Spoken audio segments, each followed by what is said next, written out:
Welcome to Law 3 Nigeria. My name is Aaron John Obizoba. If you're just joining for the first time, you're very welcome. Don't forget to hit the subscribe button and turn on post notifications so you can be updated whenever a new episode drops.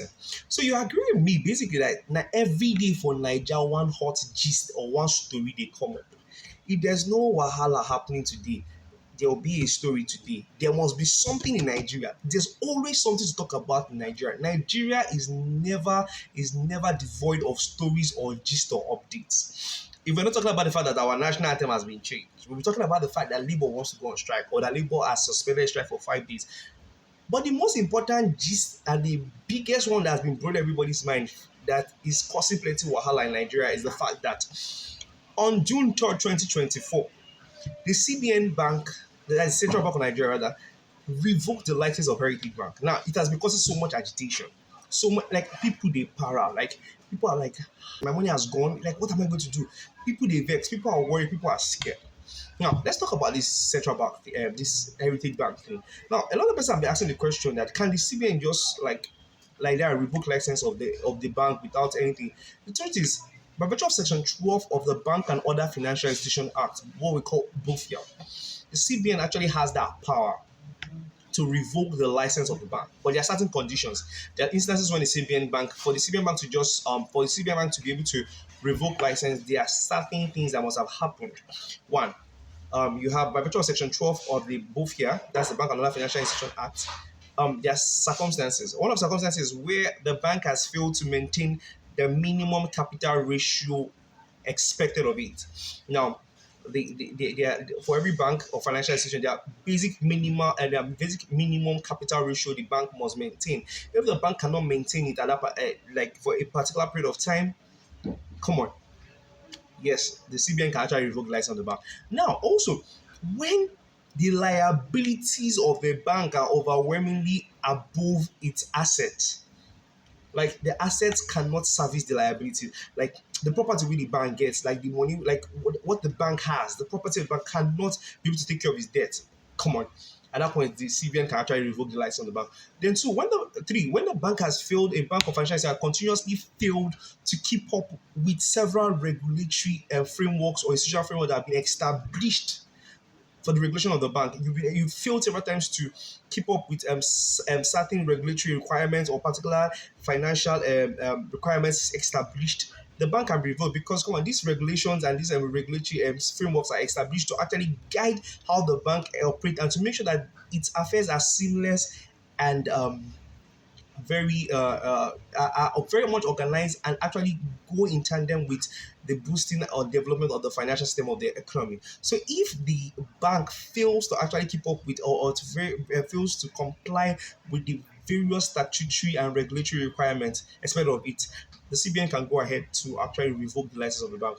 Also, where a bank's practice, when over time the practice of the bank, the activities of the bank are such that actually raise serious financial concern, that are capable of actually putting its customers and also the economy at heavy financial risk, the CBN can actually revoke license of the bank. For example, where directors or the members of board or see the bank is engaged in activities, unholy activities that are not actually financially reasonable, and despite several notices and demands from central bank or compliance agencies or regulatory agencies, they have failed to actually, let me use the word, amend their ways.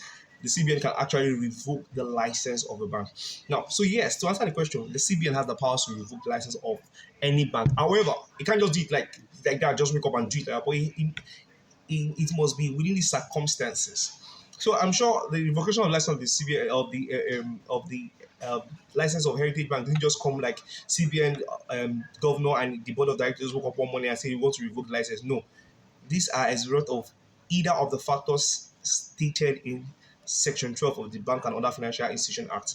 Now, another major concern has been whether whether people have been asking, guy, as they don't revoke the license of the bank now, because after the revocation of the license of the bank, the CBN gave the directives immediate instruction for the bank to be liquidated. Now, when you're talking about liquidation, you're talking about the fact that the bank they are actually like the debt of the bank is already here at hand. The bank, all its assets will be sold off and to basically discharge its liabilities. Just say the bank don't close. They are closing the bank and shutting it down permanently just to make sure that yes, it can offset the various liabilities and also deal with other responsibilities also too. So at this point, when you talk about the liquidation of the bank is going to be wound up, its asset disposed of to make sure that the various liabilities are settled and cleared out. Now, a lot of us have been thinking like, guy, you're liquidating the bank. What about our money? So our money don't go like that. So it's interesting for us for you to know that there's a corporation known as the NDIC, that is the Nigerian Deposit Insurance Corporation.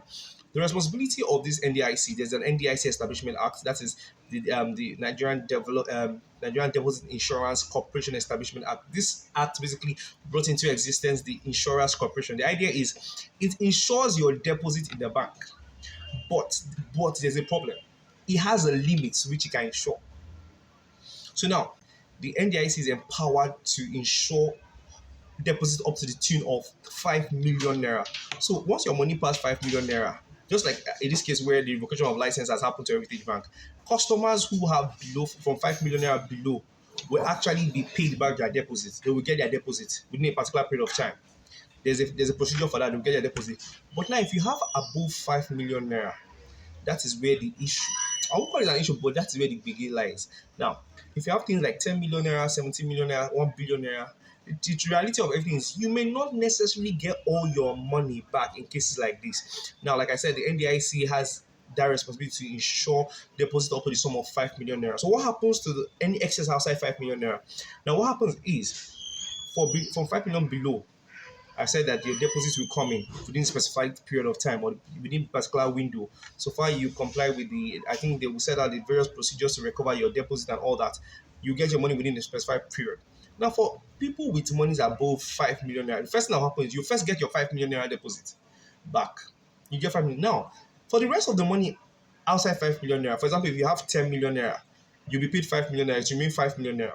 Now, for that 5 million naira is remaining, what will happen is you will wait till the liquidation of the bank is completed, till they've sold all the assets of the bank. So the assets of the bank will be sold, disposed of. Once they have been settled, the various customers whose deposit have not been completed, as people who after paying of 5 million naira, they still have outstanding, they will be paid what we call liquidation dividend. Now, liquidation, that's the profit that has been made after the assets of the company has been discharged of sold off and everything. Now they will not start sharing your dividends. Now they will have a particular percentage or ratio on that, depending on how much is recovered, how much is remaining. Now, for example, if at the end of everything, if at the end of everything, disposing of assets, what is now remaining is possibly, for example, the unpaid deposits is still remaining about 5 million naira, and what is remaining as income is now 1 million naira. There will be a particular formula for sharing it so that you can get a percentage of your outstanding deposit that has not been paid. But the thing is, persons whose deposits are from 5 million below, you're sure to get your money. If not 100,000, you get. So you see that in Nigeria, having plenty money can also be a wahala sometimes. And not having money. See, when you don't have money, it's wahala. When you have money, it's wahala. So for persons who have above 5 million naira, they'll be paid their 5 million naira first. Then they will now have to wait for the liquidation of the company. After the liquidation of the company, they'll be paid what you call liquidation dividend. But the problem is you may not get all your money. It will be dependent on how much is recovered, how much is remain, how much allowance you use or let me use the profit or income is remaining after the asset of the company, the bank has been disposed of. Is your money totally gone? Like I said, it depends on how much you have at the bank. But let's see how it all plays out, and let's hope that yes, there's a better way to actually sort this out, because trust me, people are really agitated. A lot of people are crying, and it's going to. If it depends on how the NDIC and also the CBN and deals with this issue, with this particular Heritage Bank revocation of license and disposal of assets, and also the reimbursement or the payment of deposits to the various customers of the bank. It will go a long way in affecting how people would rely on the banking system, because trust me, a lot of persons are losing hope in the banking system, and people are like, guy, if I can put my money in bank and they're telling me stories tomorrow, why should I continue? So let's see how it actually plays out, and hopefully there'll be a better way to sort it out, because from what I see, there are plenty issues that may likely come up from this subsequently. But like I said, This is just actually a breakdown of what is happening at hand with regards to Heritage Bank and how it's going to unfold or likely play out. My name is Aaron John Obizoba, aka Ogajori. Don't forget to like, share, and comment. If you've not subscribed, don't forget to hit the subscribe button. Don't forget to always turn on your post notifications so that you can be notified when a new episode drops in. Thank you for watching and God bless you. Look out for our next episode because it will be very educating and very enriching. Thank you.